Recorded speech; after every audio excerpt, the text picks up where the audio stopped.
Y bueno, para analizar, para obtener, para buscar un punto de vista más documentado con una perspectiva histórica y sobre también lo que públicamente se ha informado que acordaron los mandatarios de los tres países, pues nos da mucho gusto recibir hoy, como siempre, a Lorenzo Meyer, quien, por supuesto, ha de haber estado siguiendo, por supuesto, sin embargo, la transmisión de este mensaje de los tres presidentes. Lorenzo, bienvenido, muy buenas tardes, como siempre, gracias. Muy buenas tardes. Sí, he seguido el tema. No sé si sea mi conocimiento de alguna utilidad, pero ustedes dirán por dónde empezamos. No, doctor, no sea modesto, por favor. No es ser modesto, es que es un tema bastante complicado y déjenme poner bien la cámara porque esto está saliendo de... Ya nada más me veo... Quebrándose. Quebrando. Casi. Bueno, ahí está, ¿verdad? Ahí estamos, perfecto. A ver, doctor, yo le quiero preguntar, comparándolo con otras reuniones, encuentros de presidentes, ¿cuál es su balance de este encuentro? Ya se están despidiendo los presidentes, faltan las delegaciones, van a trabajar aquí en México un rato, pero haciendo una evaluación sobre todo del presidente López Obrador de cara a su propia política interna. Bien, desde una perspectiva histórica, bueno, no tiene sentido la primera reunión esa que tuvo lugar entre Santana y Andrew Jackson, porque Santana no fue invitado, lo llevaron, no tenía pensado esa visita a Washington. Entonces, la primera realmente de veras es la de Porfirio Díaz con el presidente Taft, que se reunieron en la frontera. Se pasaron uno al otro lado, o sea, fue una visita mutua, rápida, y no sabemos exactamente qué se dijeron, porque el traductor fue el que fue gobernador de Chihuahua, Krill, y no dejó testimonio de qué dijeron los presidentes. Lo importante fue simplemente la visita, el hecho de que se pudieran ver y que pudieran tratar, digamos, simbólicamente de expresar la buena voluntad y la diferencia entre el trato de Estados Unidos hacia México en el siglo XIX, que fue realmente ruda, a esta ya muy civilizada y con banquetes y etcétera. Bueno, dejemos esa porque la interrumpió la revolución. Ahí ya vino un corte, pero vaya que sí vino un corte con la revolución, y se reanudaron hasta el gobierno de Ávila Camacho. Durante la guerra, el presidente Roosevelt es quien vino a México y no el mexicano a Estados Unidos en plena guerra y con mil cosas en la agenda mundial de Estados Unidos. Se tomó el tiempo para visitar a su colega mexicano en Monterrey. No llegó hasta la Ciudad de México, pero hay que recordar que, bueno, los aviones eran más lentos y que el presidente Roosevelt tenía poliomielitis y le costaba mucho el ocultarla, porque se trataba de ocultarla y caminar y todo eso era un problema. Entonces fue hasta después de la guerra, cuando Miguel Alemán y el presidente Truman estuvieron a partir un piñón. Se convirtió Alemán en Mr. Amigo, teniendo en cuenta que poco antes el embajador norteamericano había expresado opiniones contrarias a Miguel Alemán, poco antes de la elección de Alemán. Bueno, elección es un decir, la designación de Alemán como presidente. El embajador, si mal no recuerdo, era Messerschmitt, no estaba de acuerdo en que Alemán asumiera la presidencia. Quería a Ezequiel Padilla, y lo dice abiertamente en los memos y en los documentos de conversación que ya están disponibles en los archivos, no solamente norteamericanos, sino en las copias de esos archivos aquí en México, que Alemán, no. Él quería a Ezequiel Padilla, muy pro-norteamericano, que sabía inglés y que había llevado la relación con Estados Unidos durante la guerra muy bien.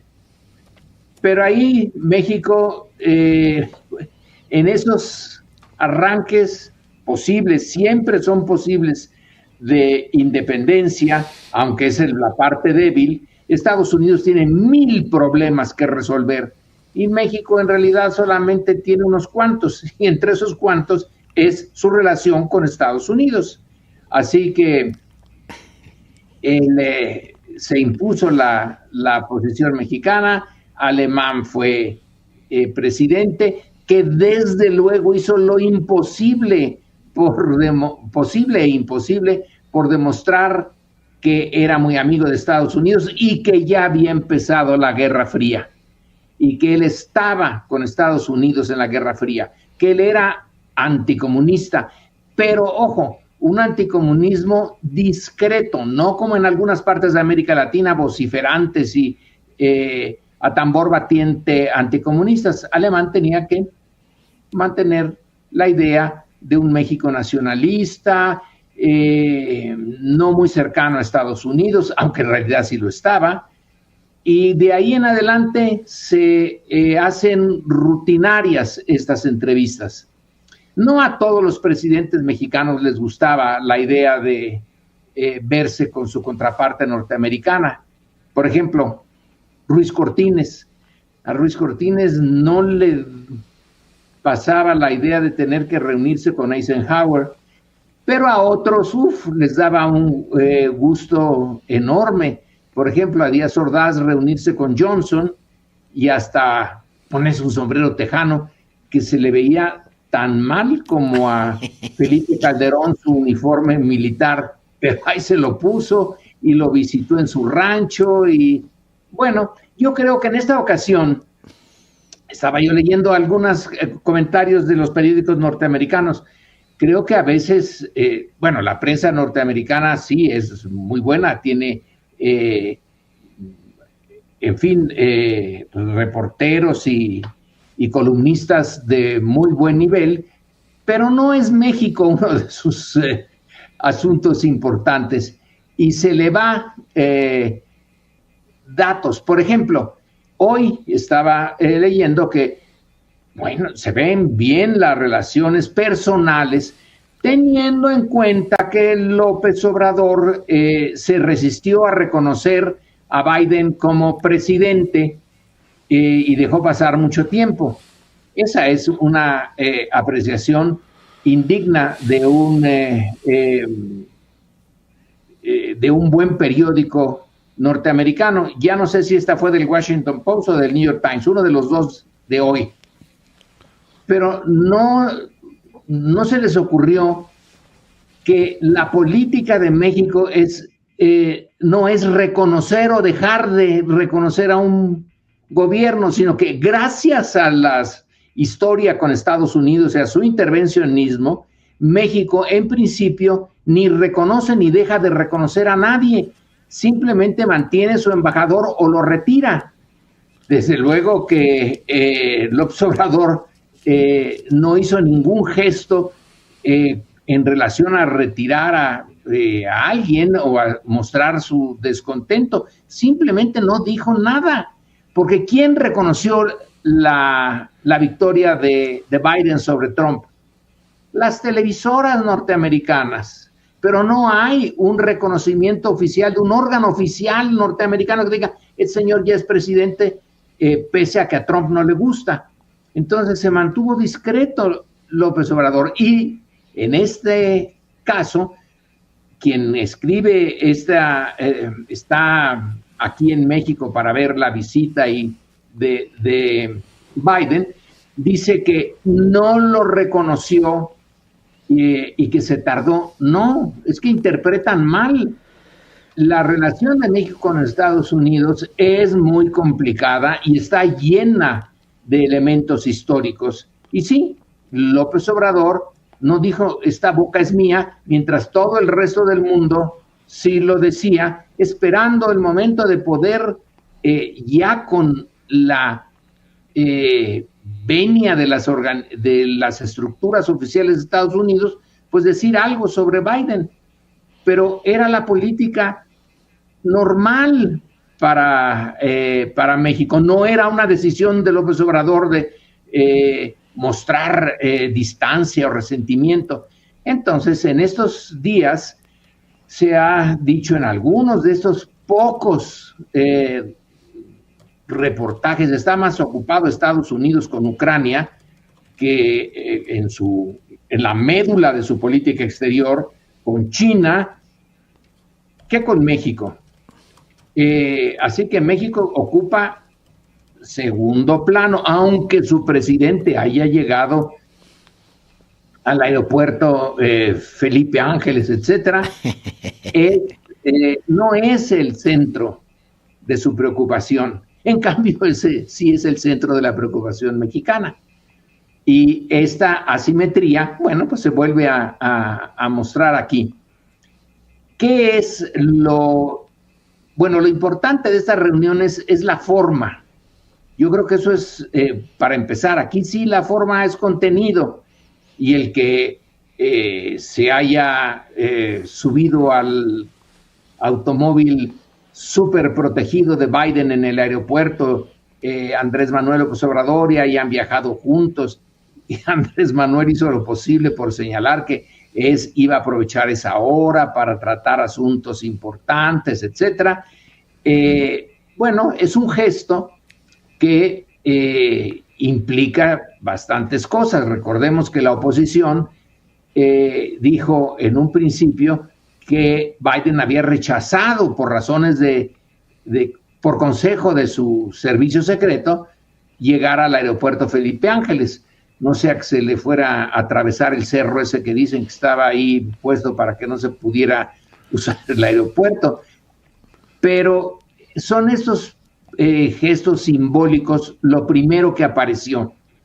Y siguen siendo las relaciones a nivel de presidentes, pues bien importantes los gestos. Ahora, pasemos a la parte medular. Ahí creo yo que sí hay algo que, pues, no se puede resolver, a mi juicio. Se puede administrar mejor o peor, pero resolverse bien difícil. Desde la óptica norteamericana, lo que importa en este momento es la migración, porque recordemos que el tema de la migración en la frontera mexicana llevó a que Trump lo usara con mucha eficacia y fue parte de la explicación de su triunfo, el echarle la culpa a México de andarle mandando bad hombres y asesinos y violadores, etcétera. Y ahora también el gobernador de Texas ya metió con mucho tino político desde su perspectiva otra vez el tema de la migración. Entonces, un tema político candente en Estados Unidos en este momento. Y Estados Unidos, representado por Biden, que además puede ser el candidato a la reelección, le interesa mostrar que algo se ha hecho en materia de migración. Y bueno, la respuesta mexicana es aceptar a venezolanos, cubanos, hondureños y haitianos que sean rechazados en Estados Unidos y que deban de esperar en México el proceso de o de aceptación o de rechazo por parte de las autoridades norteamericanas. Pero consiguió México que 30,000 de esos posibles migrantes ya se quedaran en Estados Unidos y allí se resolviera su problema. Y si hay más, nos van a mandar a otros 30,000 como máximo, supongo. Que es una decisión política mexicana la de decir sí acepto esto, porque le conviene a Biden, a los demócratas, tener algo que mostrar, y México no va a desperdiciar esta oportunidad, va a tener una buena carta allí con Biden y con los demócratas. Así que en este caso no se va a resolver el problema migratorio. Andrés Manuel le pidió, esto sí es hasta da ternura, ¿no? Le pide a Biden que interceda ante su Congreso para que se regularice la situación de los indocumentados mexicanos.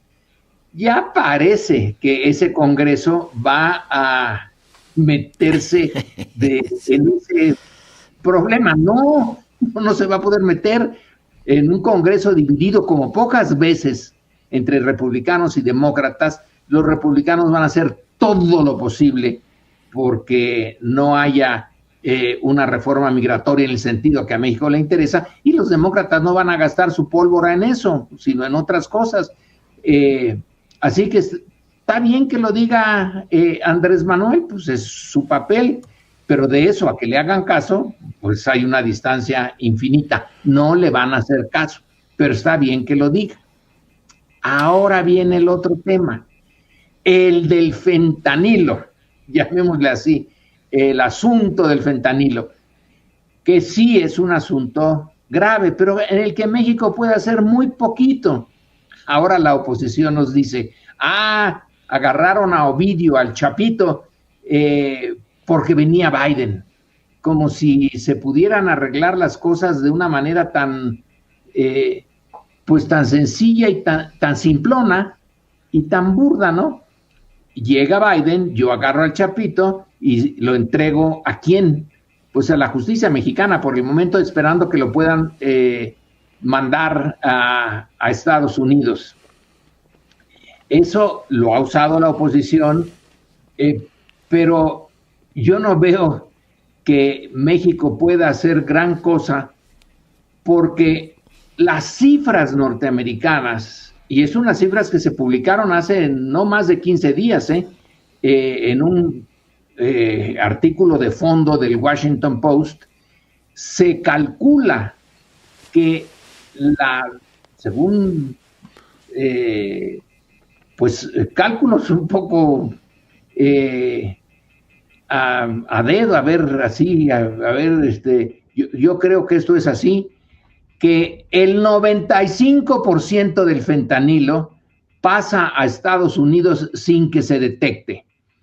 Ahora, ¿eso es culpa de México o culpa de los Estados Unidos? Si tienen toda una institución sota como la DEA, añeja, con mucha experiencia, etcétera, y no puede detectar el 95% del fentanilo, pongámosle que no sea el 95%, que sea menos o más, de todas maneras es un mar de fentanilo. Y si no lo puede detener Estados Unidos, menos lo va a poder detener México. Entonces está bien que se diga, vamos a hacer un esfuerzo, y me pareció interesante la forma como Andrés Manuel trató el tema, porque hay, y también se ha publicado ahora mismo en Estados Unidos, una serie de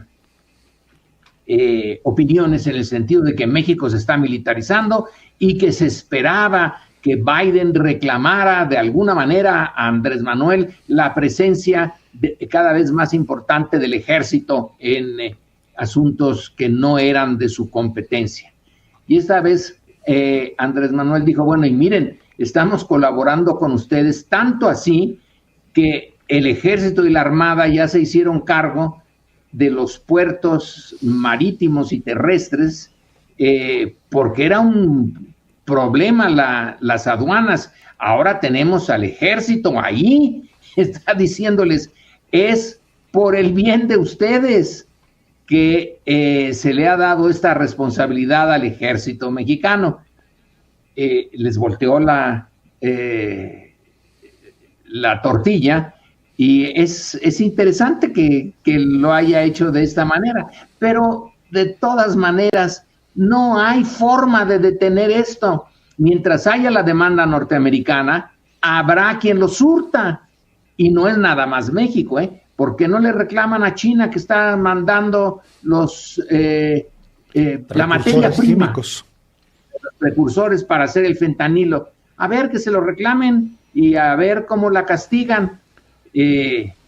A China y a India. No, es México. Bueno, pues es el que tienen más cerquita y es el más fácil de acusar, es más visible. Pero no se puede mientras haya la demanda. La demanda es el problema.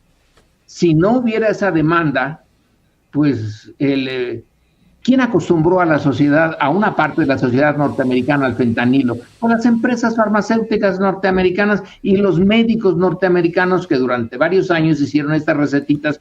Está usted con dolor en la pierna, aquí tiene su fentanilo. Y luego se hizo esto un desastre.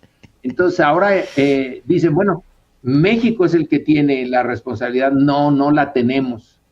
En la simetría de poder, quienes tienen el poder para interferir en caso de que se pudiera con esa demanda y ese mercado son básicamente ellos. Y México siempre puede, y creo que en este caso también se hizo, recordarles, fíjense que esos grupos armados, los capos, tienen armas Smith & Wesson, y ya le hicieron la lista de todas las fábricas de armamentos que están mandando de una manera u otra sus armas a los grupos del narcotráfico. Así que México también tiene ahí con qué responderle. No creo que se vaya a resolver esto, porque se necesitaría, pues, legalizar las drogas. Pero no, eso sí no se planteó, ni en la reunión ni en ninguna otra parte se ha planteado eso. Y entonces lo único que se puede hacer es administrar el problema y hacer, pues sí, ciertas concesiones y decir nosotros estamos en la lucha. Luego, no me extiendo más, pero hay otra parte bien interesante. ¿Quién lo iba a decir?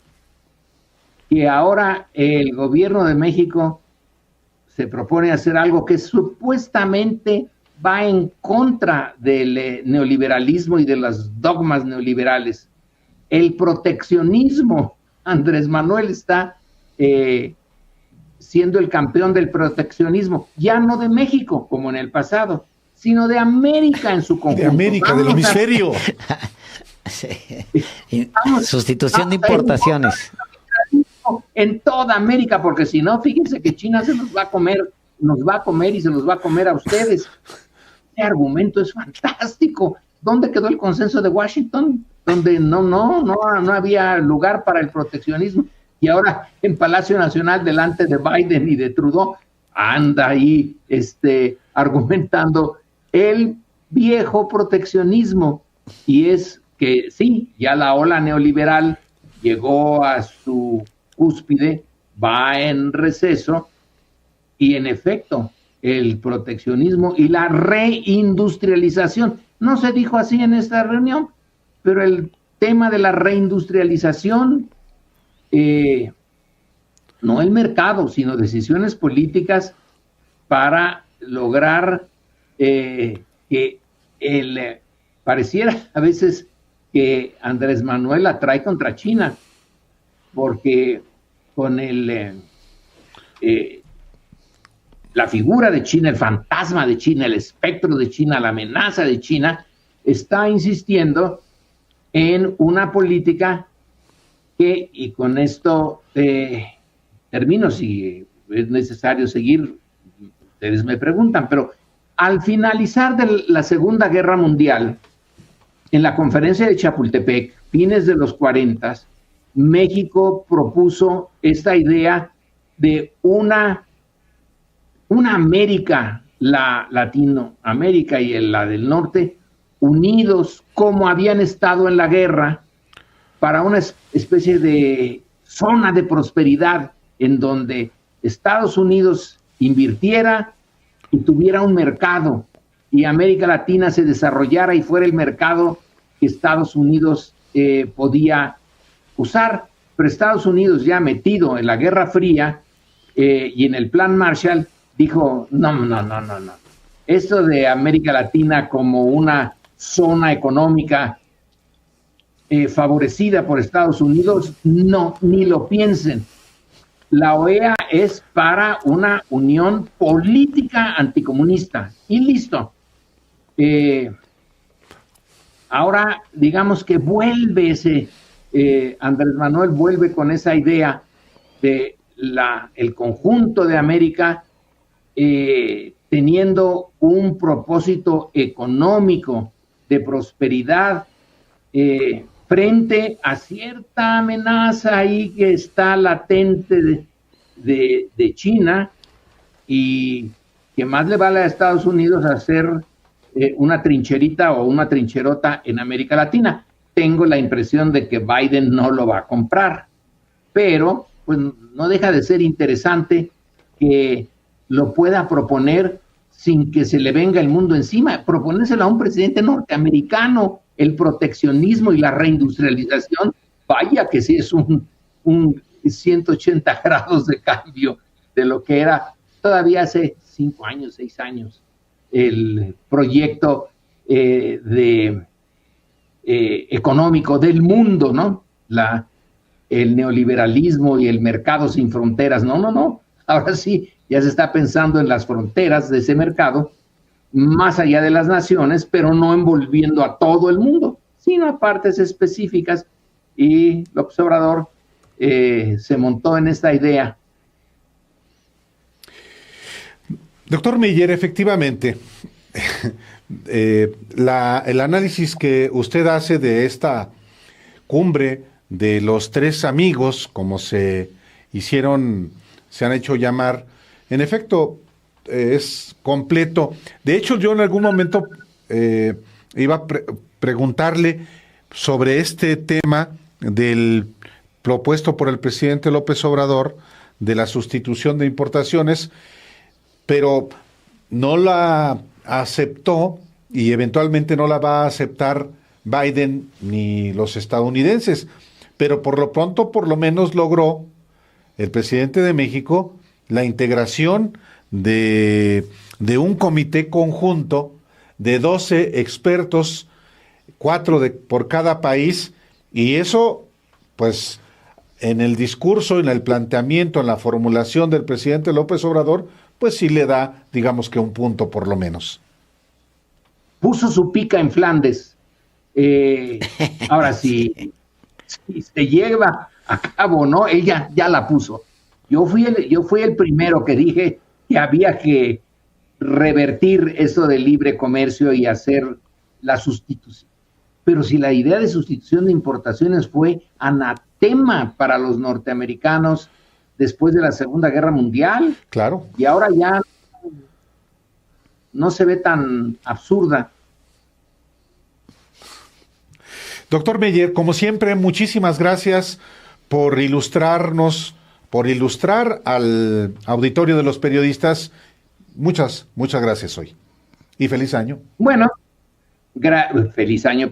Siempre nos deseamos felices años al principio del año y resulta un desastre el año al final, pero no está de más más o menos como Andrés, que toda América se integre. Vamos a desearnos un feliz año y gracias por la invitación. Es un gusto estar con ustedes, y cuando no estoy, como ahorita, pues lo estoy oyendo.